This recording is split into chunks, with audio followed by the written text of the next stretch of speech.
Good afternoon, folks. We're going to just give people just a minute or two more to join us. We do expect this to be a fairly small group, so hopefully we can share some good ideas and get you guys lots of information. So let's give ourselves like 1 or 2 more minutes to see if there's anybody else who will join us, and then we'll get started. And just as you are waiting, so we know on the bottom of your screen, you should see a little thing that says Q&A. That's the place where you can go ahead and ask questions, add comments. We'll also have some interaction during the presentation itself. So yeah, just feel free to ask any questions as we go through this.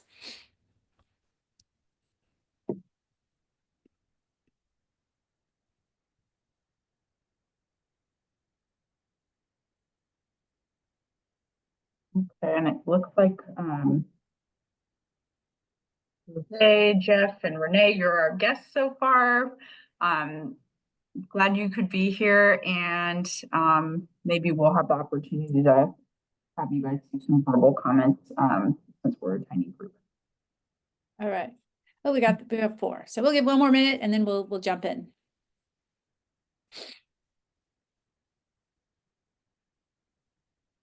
So while we're waiting, this is our second session of the day.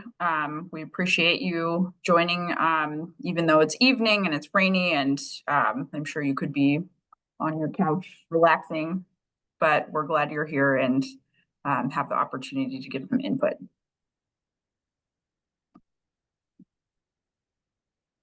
Okay, well, why don't we go ahead and we'll get started. I'll just quickly introduce myself. I'm Mindy Craig. I'm with Blue Point Planning, and we are here to support Virginia and Nina and CDFA in the development of the strategy. I'm joined by my colleagues, Alicia Sandoval, and Haley Reda, who will be taking notes, managing the screen, and monitoring chats and so forth. So thanks, and Nina and Virginia will be able to introduce themselves while we get in the presentation. So let's go ahead and get started, and we'll share our screen. So today we are talking about the climate resilience strategy for California agriculture. This is one of several listening sessions that we will be holding, as well as a lot of other engagement throughout the state to get some feedback on this first piece of the element. So our goal here today is to really continue and build public input for the strategy that really represents the needs of the agricultural community. So we're going to ask for some feedback both on our overall strategic framework, the specific topic areas that have been identified, and some equity outcomes that we're developing for the plan. These will all be incorporated into a draft that will then be published in summer for additional comment for the community. Next slide. So just to let you know what we're doing and how we're doing it, we're obviously going to start some introductions here. And then Virginia and Nina are going to lead us through a couple key elements of the strategy, that context and the purpose and how did it get here, and overview of the key elements of that. We'll also talk about the equity outcomes. And throughout that, we're going to be using a tool called Mentimeter. Will you be able to give us some direct feedback? Because we're such a small group, we may be able to have a little bit more interaction, but we'll still use that because we're trying to capture everything as we go. And just so you know, you can continue to ask questions throughout the presentation, and we'll keep track of that and answer that in appropriate timing. Some might just be typed in, some we might stop and ask and answer that. We'll also give you at the very end of the presentation some different options for providing additional comments, sending emails, and everything else. So, and then you can also tell your friends about our session that we're having tomorrow morning at 9 a.m. If they couldn't come tonight. All right, I think with that, I'm going to turn over to Virginia and Nina to introduce themselves and start in on the presentation. Thanks very much, Mindy. Hey, everybody, I'm Virginia Jameson. I'm the Deputy Secretary for Climate and Working Lands at the California Department of Food and Agriculture. Thank you for joining us today, and I will pass it to Nina. Hi, everybody. I'm Nina Bingham. I'm a senior environmental scientist with the California Department of Food and Ag, and I work on all things climate related. So I've been supporting our effort with the climate resilience strategy. And I'm so happy to see everybody today and looking forward to this conversation. Cool, thank you. So now I'm going to tell you about how CDFA came to be doing this strategy. So we can go to the next slide. So this really began when CDFA released a document called Ag Vision for the Next Decade. And Ag Vision is a vision setting process that first started in 2008 under the leadership of the State Board of Food and Agriculture. And it has undergone several updates, and this was the most recent one. The document was put together with input from the board, a task force it created, and through roundtable discussions with stakeholders who included farmers and ranchers, processors, supply chain partners, small and underserved producers, nonprofit representatives, and then discussions with other state agencies. So the Ag Vision document describes a number of key priorities that drive the work of CDFA and serve as a catalyst for collaboration and partnership. The first priority named in the document was to foster a climate smart, resilient, and regenerative food system. So you all are very much invited and encouraged to check out the Ag Vision document that can be found on our website. In a minute here, when I stop talking, I'll put the link in the chat. And so this is kind of where this took off, and we're formulating the document that's going to help us do that fostering of a climate smart, resilient, and regenerative food system. And the department and other various state agencies are already undertaking work to support that priority. And much of it you're probably aware of if you follow the activities of the department. However, there's not currently a single document or strategy that encompasses what it will take to get there. And so that's what we're hoping to do. So next slide, please. And over to you, Nina. Great. So it's really important to us then that in putting this strategy together, we pull from our previous efforts and then we build from there. So some of our previous work includes the Farmer Equity Report, the Climate Change Consortium for Specialty Crops, and the Farmer and Rancher-led Climate Change Solutions. Our Farmer Equity Report identifies 4 challenges and a suite of solutions to build resilience for our underserved and most vulnerable farmers and ranchers. The Climate Change Consortium for Specialty Crops focuses on describing climate-related challenges and potential solutions for specialty crop growing, especially focused on changing temperatures, water resources, and pest and pollination challenges.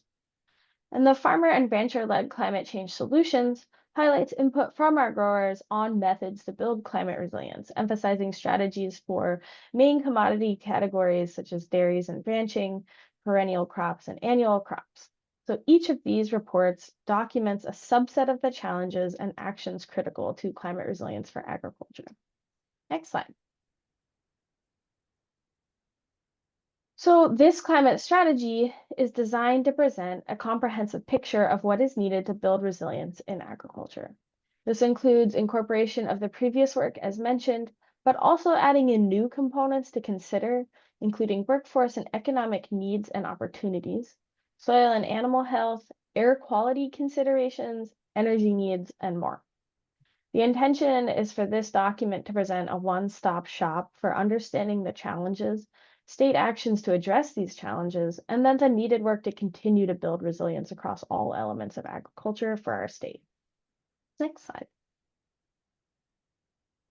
Okay, just to name some additional intentions that we have here, we'd like to create a strategy that is representative of the needs of the agricultural community, that embeds equity and inclusivity, that reflects what has already been accomplished and incorporates activities that are underway, and that provides a pathway for building resilience in agriculture into the future.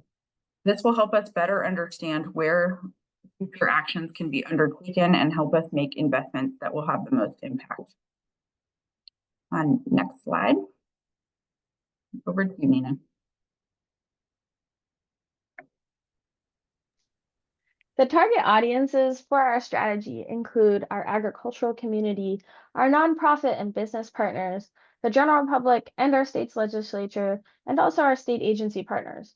You can see we're representing this as a circle because we know our audiences are connected and there's feedback and information sharing that we're hoping this strategy can help facilitate between our audiences. We view this strategy really as an opportunity to reflect the needs of our agricultural communities, to provide actionable strategies for our nonprofit and business partners doing the important on-the-ground work, and inform the public and our policymakers of work being done and where gaps may exist to help connect state agencies working on a vast array of agricultural topics. Next slide. So before we dive into the content of the strategy, I just want to describe our intended timeline and talk a little bit about the work that has been done. So we started this strategy last spring with CDFA staff creating drafts for topic sections in the strategy.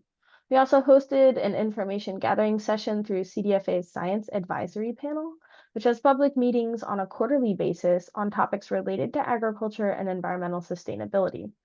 During that 2-day session last May, we heard from the panel on topics they would like to see included, and also heard from various subject matter experts on topics of their expertise. And then we began drafting the strategy based on that input, and then circulated a draft for review by our state agency colleagues this past fall. Since then, we've been making edits based on their feedback, and we've also entered into a contract with Blue Point Planning to help us with the document and process.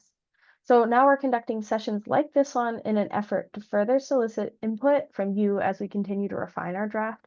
And it's our hope that we'll have the draft ready for your review in public comment this spring 2025. Next slide. So we can start with considering the motivation behind this strategy and looking at the context of California agriculture today and why resilience against the effects of a changing climate is important. Next slide. Our agricultural industry is strong. In 2022, it boasted $59 billion in sales and accounted for 11% of the total U.S. agricultural sales. Our state's growers produce 1/3 of the nation's vegetables and 3/4 of the nation's fruits and nuts. And our unique geography and climate, coupled with infrastructure and innovation by our farmers and ranchers, make California a specialty crop force. Our state has over 400 different commodities. And who is growing and producing our food? So most of the state's growers come from small family farms, and about 2/3 of our farms earn less than $150,000 annually. This means that although we have an incredibly strong agricultural industry, we also need to acknowledge that the challenges and vulnerabilities facing our farmers and our ranchers and work to uplift and support solutions.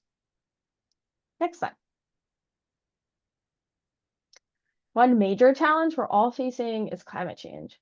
In California, this generally means warming temperatures and less predictable and more variable precipitation, that weather whiplash feeling we get. Changing climate is really driving a myriad of weather-related disasters, including periods of drought, extreme heat events, flooding, wildfire, and more. Next. And our farmers and ranchers are really feeling the effects of the changing climate through increased pest pressure, heat stress on plants, animals, and people, less water availability, degradation of our natural resources such as soil, water, and air, and higher energy demands.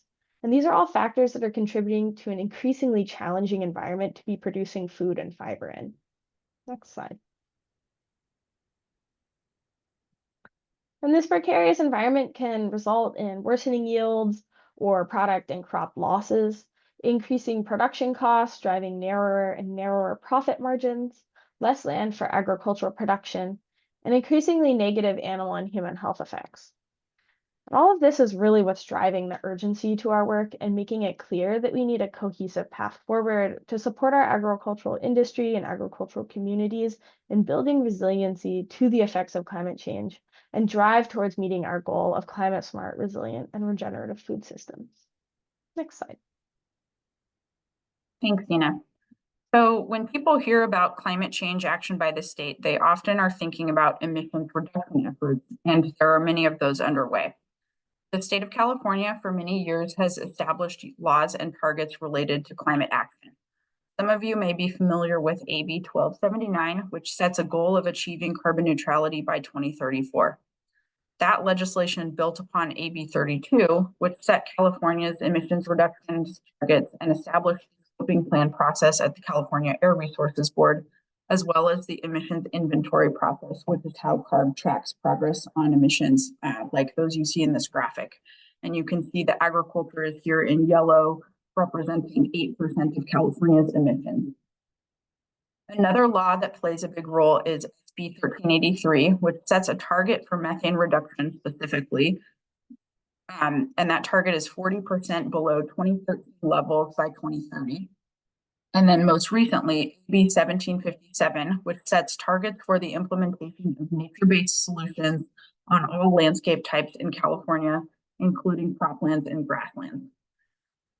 However, we want to remember that emissions reductions are not the whole story. And as Nina discussed, agriculture is already experiencing negative impacts as a result of climate change and is already enacting adaptive and resilience building measures to address those impacts.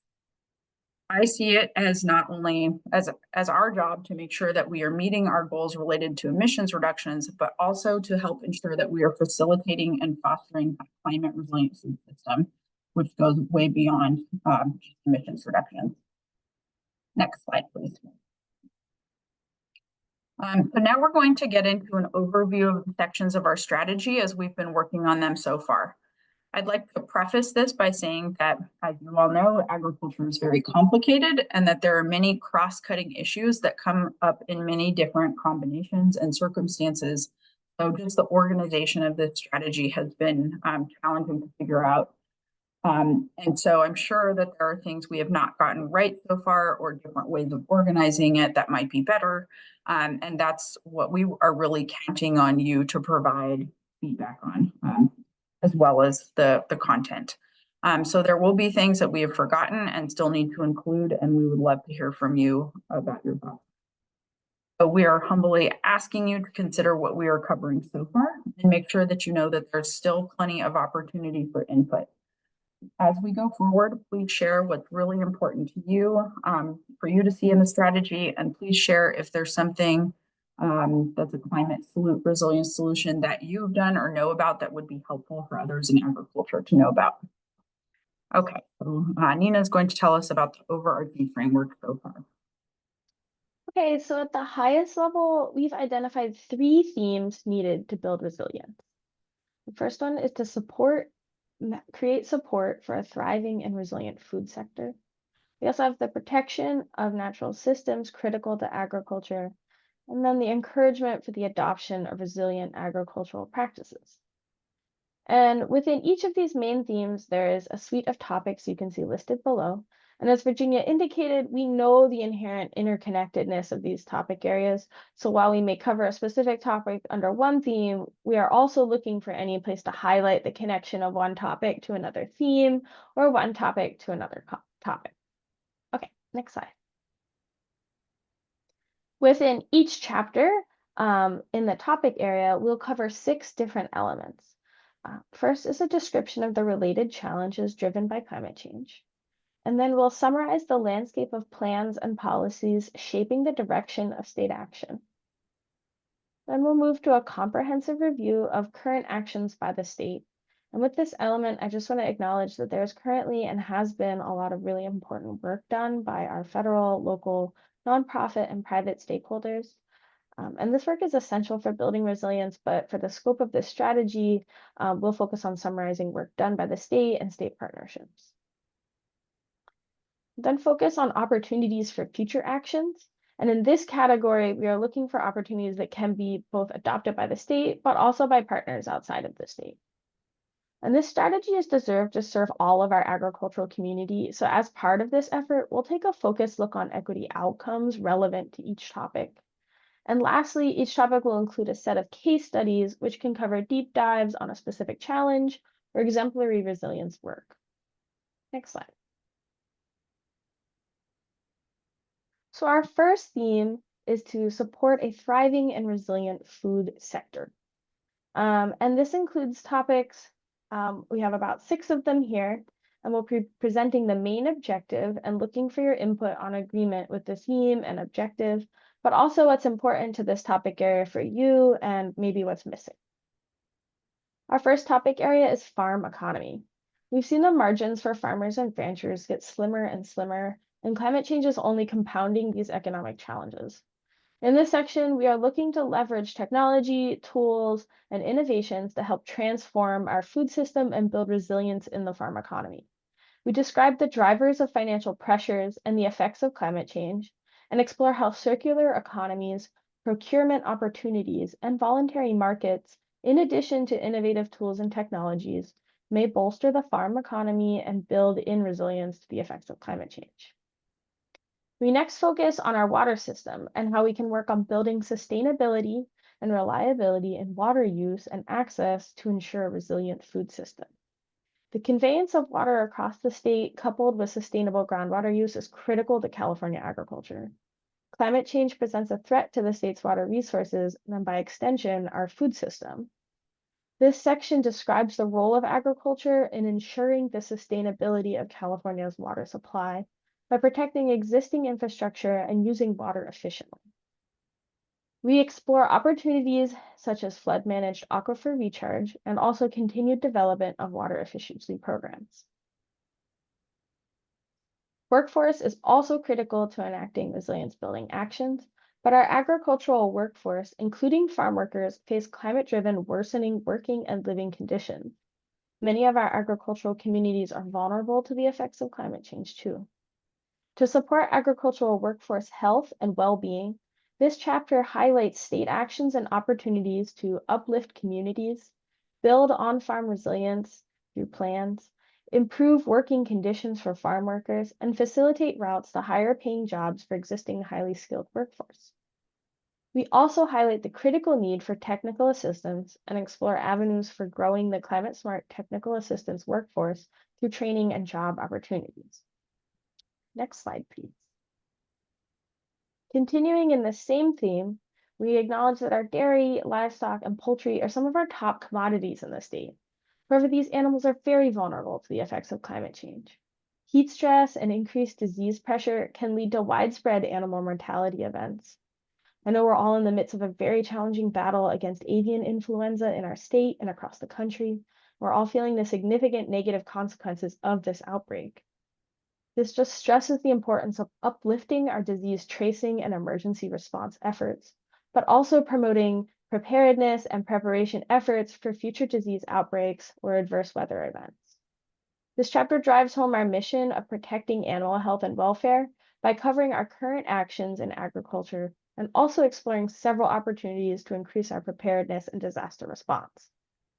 While this strategy is focused on state-level efforts, it's important to acknowledge that the needed engagement and collaboration across scales to affect real and impactful change. Rather than facing these challenges alone, this chapter describes current and potential collaborations with other jurisdictions around science, tools, and technology for building resilience to climate change. Our last topic within the theme of supporting a thriving and resilient food sector is energy.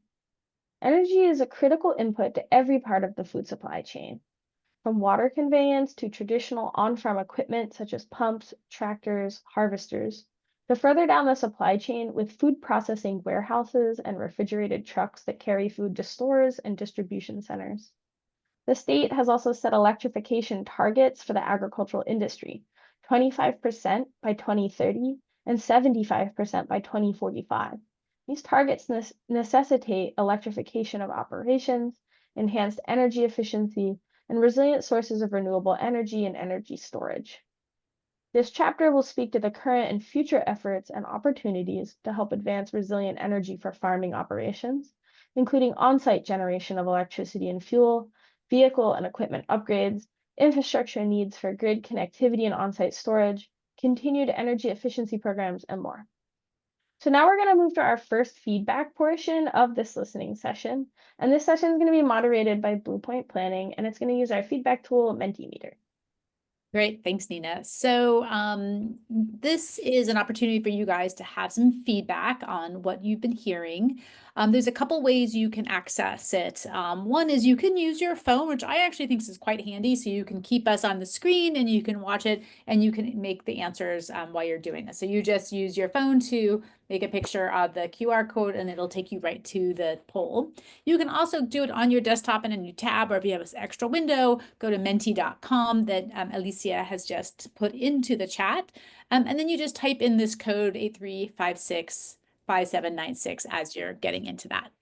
And this is just going to be an opportunity for us to capture your thoughts and ideas. And I also just recommend that if you have more detail you want to provide or anything else, you can go ahead and raise your hand and or do the Q&A. Okay, so get ready here. I think we have one person who's given me the thumbs up on this. Hopefully you've all had a chance to get in. If you have any problems with that, you can also put your comment again into that chat or that Q&A. All right, next slide. So the key thing here is we're just really asking for any thoughts here. Is there something missing from the pillar?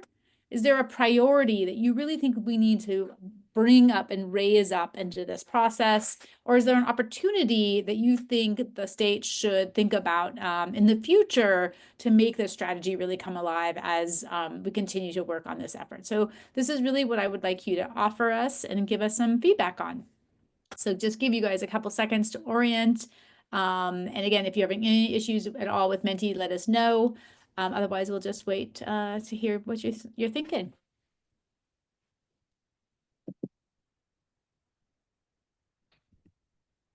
I always want to have some music here so we can hear that as we're waiting.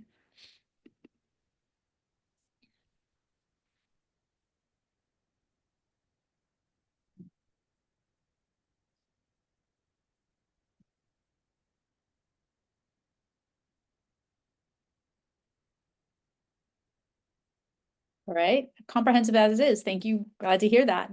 These guys have done a lot of work. Is there anything as you're thinking about it, a priority? Because those are other things I'd be curious about. If you have any things that like, hey, this is really kind of the thing you should be thinking about, that's also great to hear too.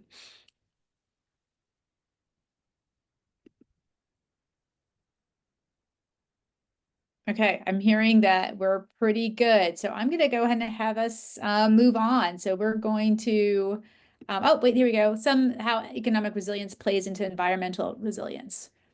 That's great. Okay, a very good point.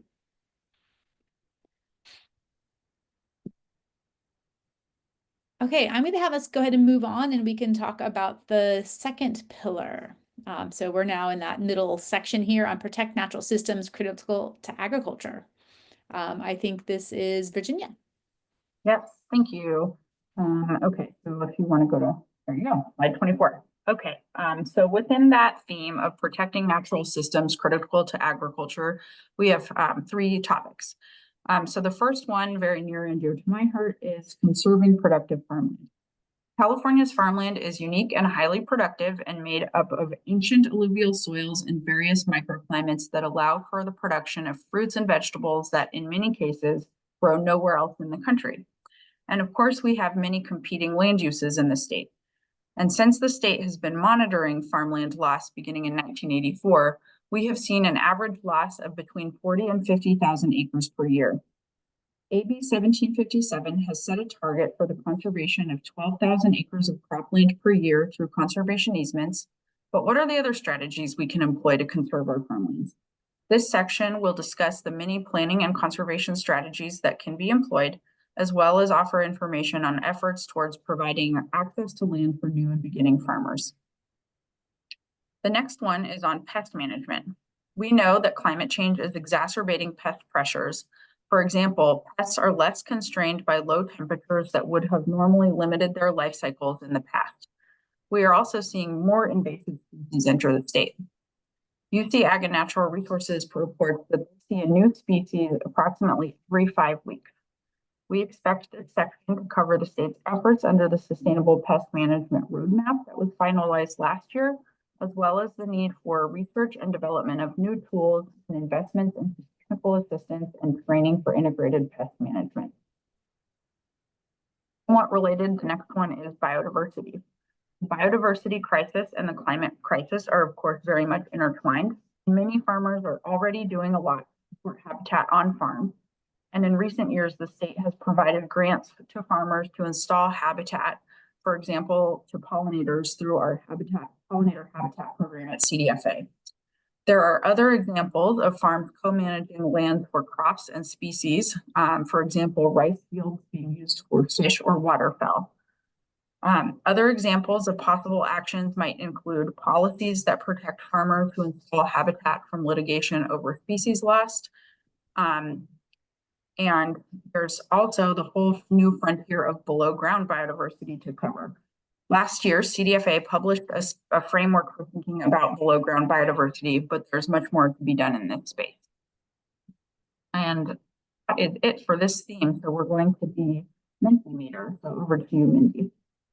Great. Okay, so here we go. The same idea. And if you didn't get it to go into the first time, you can also just click in menti.com and type in that code. So again, in this section, was there something missing? Is there something that we should again be highlighting or prioritizing, or something you'd like us to focus on in the future?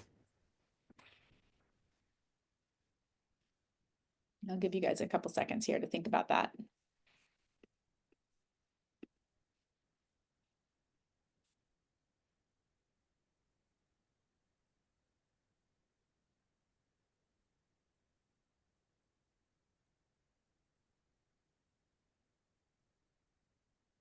I feel like you guys are giving us a big ego by telling us how great we've done on all of this. This is fantastic. Appreciate it. Okay, so we're going to assume that nobody has any big comments on that, and so we're just going to continue on to our third pillar.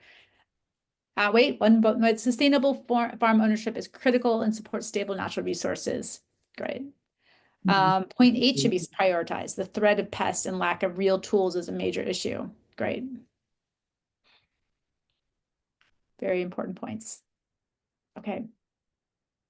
Okay, I think we can go to the next one. So this is encouraging resilient agricultural practices. So back to you, Virginia. Next, you could go to slide 26. Okay, cool. So again, the third thing we've identified is encouraging resilient agricultural practices. We have 4 topics so far under this theme, which is about practices that can be enacted on the farm or ranch to protect and bolster environmental health and reduce greenhouse gas emissions. Objective 10 is about supporting the reduction of air pollutants. This section will describe investments made by the California Air Resources Board through programs like Farmer, the Funding Agricultural Replacement Measures for Emissions Reductions Programs. Good job, whoever came up with that. And that program provides funding for local air districts for agricultural harvesting equipment, heavy-duty trucks, agricultural pump engines, tractors, and other equipment used in ag operations. It will also discuss on-farm practices that can reduce dust, like cover crops and low dust harvesting equipment.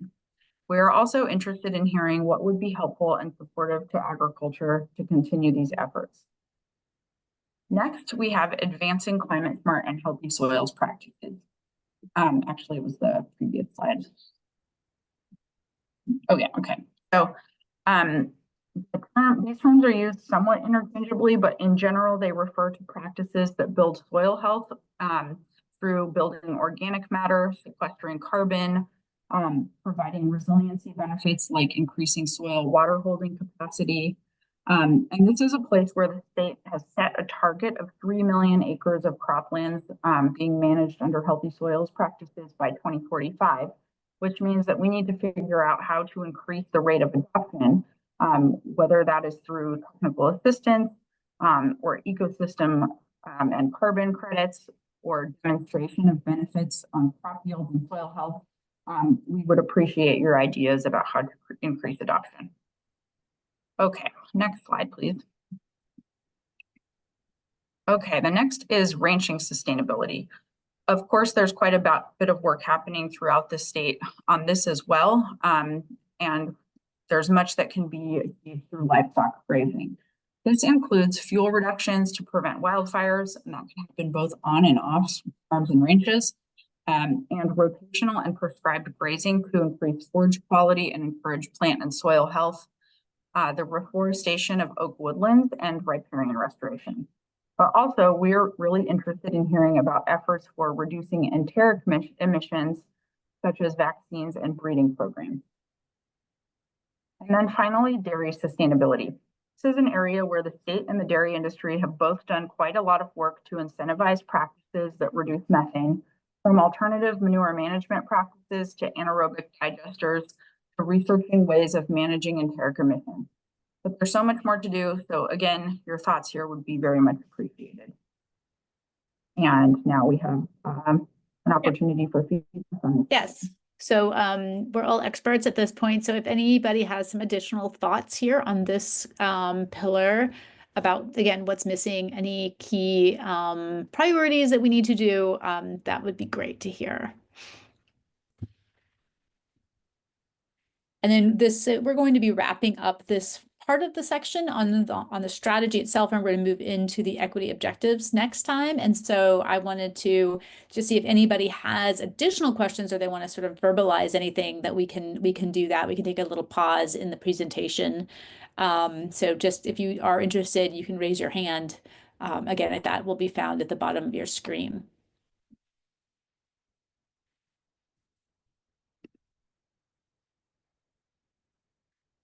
Increasing support for farmer program, again, practical tools for farmers to utilize. Okay. Great, thank you.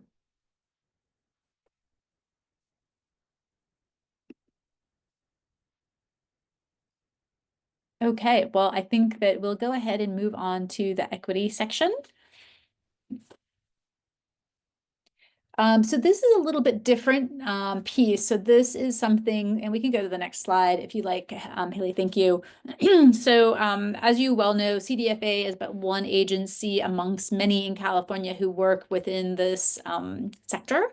But as part of this plan, we really wanted to start to develop a consistent way to better evaluate and think about developing more equitable initiatives and policies for the California agricultural industry.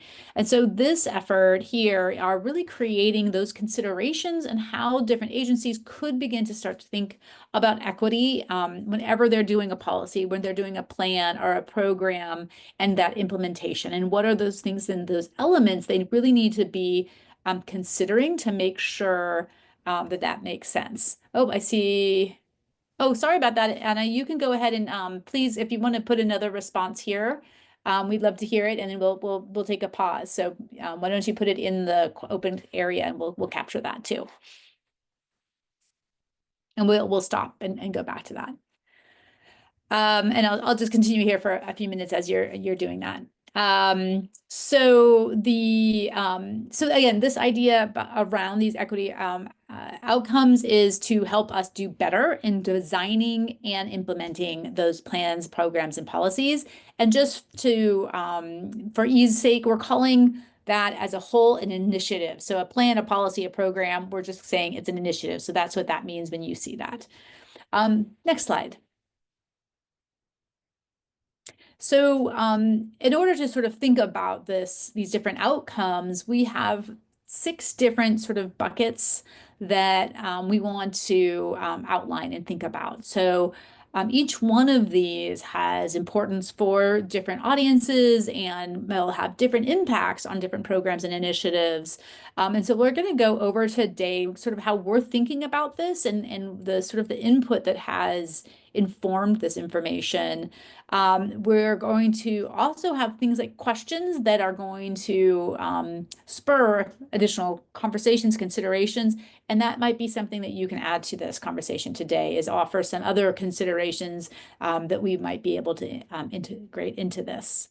So our areas are financial viability, a just transition and capacity, accessibility, health and well-being, accountability and transparency, and cultural relevance. Next slide. So the first one on financial viability. So this really is an ability to secure inclusive initiative participation and financing for those who lease their land or who lack access to land or who have been underserved by programs in the past.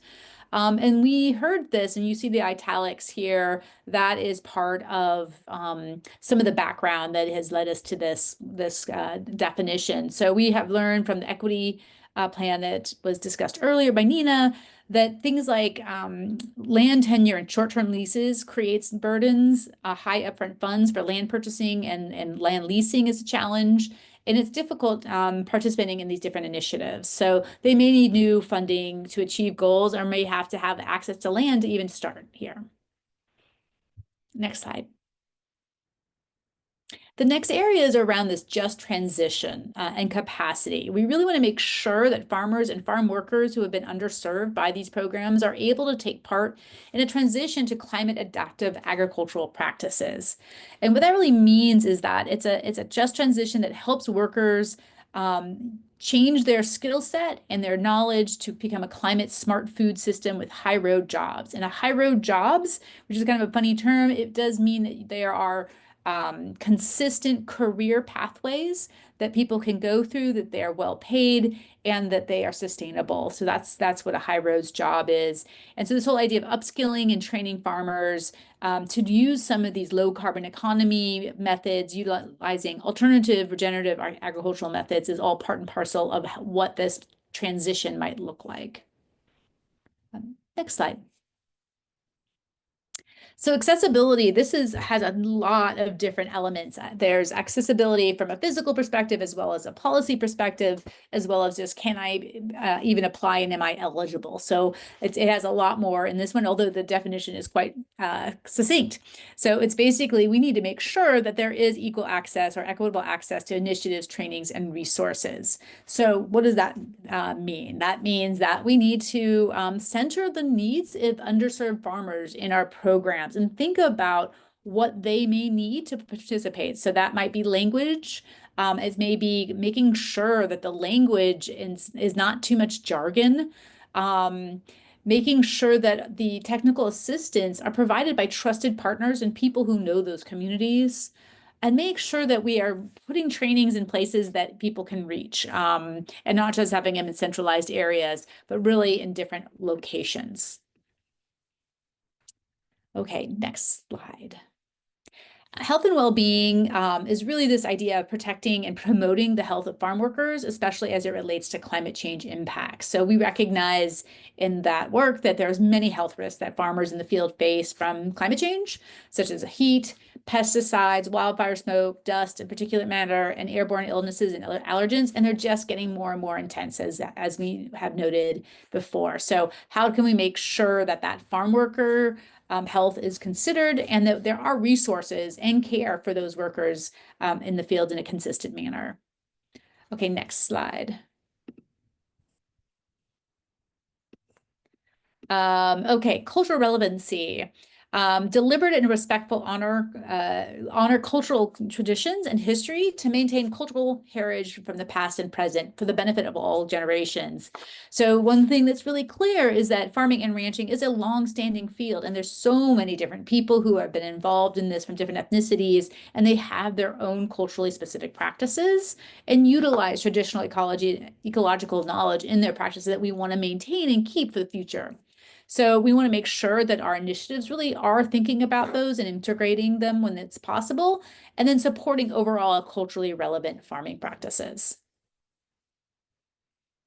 Next. So as the last one is obviously critical, accountability and transparency. So ensuring that initiatives have clear, transparent tracking mechanisms to monitor long-term equitable implementation. So we want to make sure that if there's an initiative that's out there trying to focus and build on equity, that we are actually managing it, knowing what those mechanisms are to hold agencies accountable, and that we can get the greatest impact possible. So those tracking and monitoring is really critical.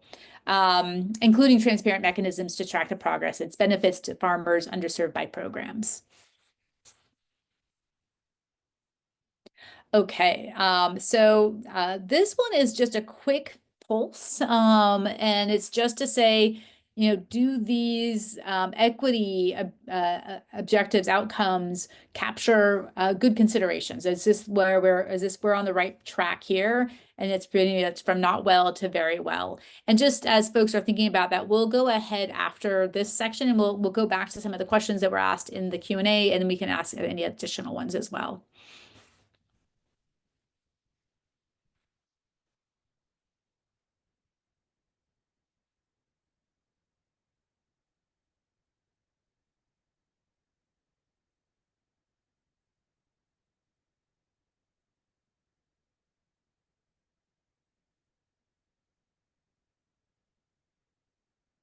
Great. So looks like folks, I feel like a couple of folks have teed in here and feel like that we're on kind of the right track.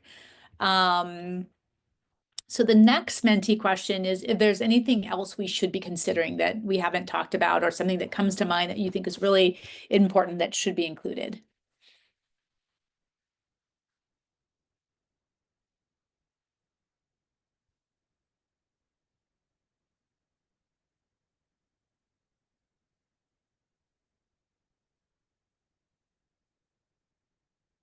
Right. Okay. Not at this time. That's just peachy.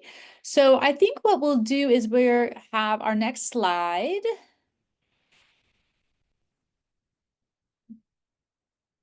Okay, so before we get into next steps, I'm going to just go open up the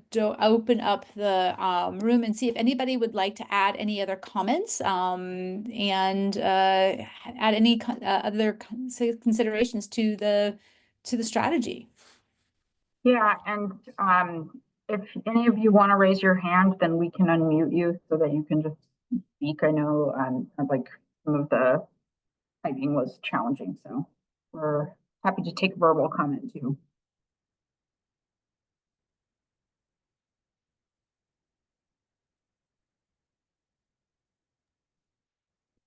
Okay, Anna, let me go ahead and unmute you. See if I can. I think you're allowed to go Hi, ahead. can you hear me? We Yes. sure can. Thanks, Anna. Go ahead. Hi, yeah, so I think I wanted to just add an extra comment to like what was the response to pillar number 3 and specifically item number 12, improve sustainability of ranching and rangeland management. And I just wanted to say, I think improved but understanding of the benchmarks of what we're asking producers to achieve in especially in some of these healthy soils practice adoption, and like what does healthy soils mean on rangeland, and what does carbon sequestration mean on rangeland, are things that would be quite like if we're asking them to do carbon sequestration, what are those benchmarks we're asking them to achieve, or what are we asking them to avoid, is just the extra thing I wanted to add. Thank you. Great. It's a Thanks, great Anna. suggestion. Thank you. Okay, great. Does anybody else have any other questions or thoughts that they would like to add, or just ask Virginia and Nina? You have a wealth of knowledge here available for you if you are so inclined. Okay, then I'm going to go ahead and move us to the next steps. So you can change that. So we are welcoming additional conversations and comments. If you again want to use the QR code on your phone, you can have there's a comment card there, so you can write additional comments, thoughts, ideas. We will be continuing to have different sessions and conversations with the public through the spring, and then that will be refining the strategy for a summer release, where you'll be able to have an additional chance for comments. You can also get more information at the CDFA website, listed there, cdfa.ca.gov/climate. And you can also email Virginia and Nina at climate@cdfa.ca.gov with any comments. So that's all there. And then tomorrow morning at 9 a.m., we will be having another session. So if you have colleagues or somebody else who might be interested, you can let them know, and you can email them and we can get you the link. And lastly, all of these materials will be made available on the website, so you can take a look and read through them at your leisure. Virginia or Nina, any additional questions or thoughts before we wrap up this evening? Just to say thank you very much to all of you for attending. We really appreciate you taking the time to be here. Yeah, thank you. And just to jump Yes. onto that, I know if you have like any extra thoughts come to mind, always feel free to reach out. We're definitely looking to hear what you all have to say, and we really appreciate your input. So.